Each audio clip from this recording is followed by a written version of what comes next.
سلام دوستان، خوش اومدید یک ویدیو دیگه. امروز میخوایم بریم بهترین ماد تفنگ مایکرافت رو بهتون نشون بدم که واقعا خیلی از نظر من خیلی خوبه. نکنه این اسم مادشه که چنل روبیکای داداشمون گذاشتن که این ماد تفنگ رو داره. حالا کنید میان اینجا ماد تفنگ رو میریزین، اینو میریزین بعد توی اینم ببین اینجا هست و شما حتما تیکا رو باید فعال کنید. تیکا رو اول فعال کنید، همه تیکا رو باید فعال کنید، نکنید خطا میشه. همه تیکا رو فعال کنید. من همه تیکا فعال کردم. اما چون میخوام یه چیز بگم تو میخوام بگم خب بریم برای درستش.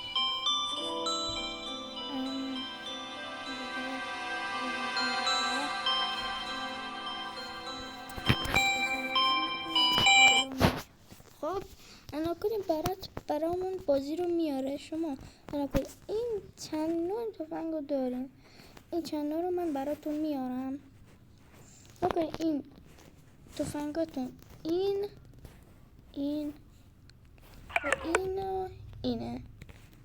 خب این چند تا نیستن، یک دیگه آره هست اینه.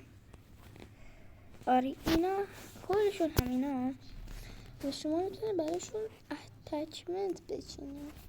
نکنید این نقشه رو میاریم میزنید دست چپتون.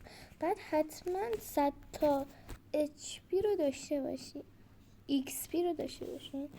و شما اگر ندارین میان اینجا با یک کامند خیلی آسان، به این کامند به این آسانی که شما این چیز کنید. نکنید شما کامند اینه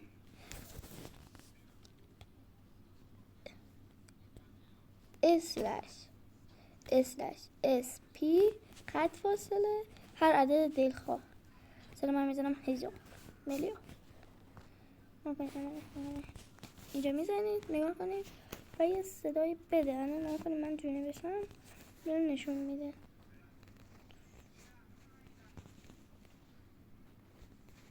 نگاه 1000 تا جمع کرد. نگاه کنید شما نگاه کنید تیر ندارم به جاش این که تو دستمه. بعد تیر رو داشته باشید یه بار همه رو باز کنید.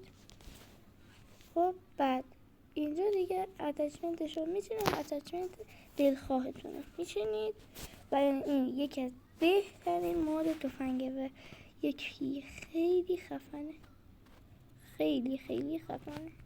این ماد حتما بریزید. اینجا مثلا میتونید اتچمنت بچینید دیگه، خیلی خوبه و میتونید شلیک کنید. تازه من مثلا من اینو در میارم از دستم اینجا میزنم شلیک کنم، خیلی قشنگ. مثلا کنیم از سر رفرش کنم براتون. نگاه خیلی واقعی بنا کنید تیر میزنه به درخت و برگرد میریزه. برای خیلی خوبه، خیلی هم عالیه.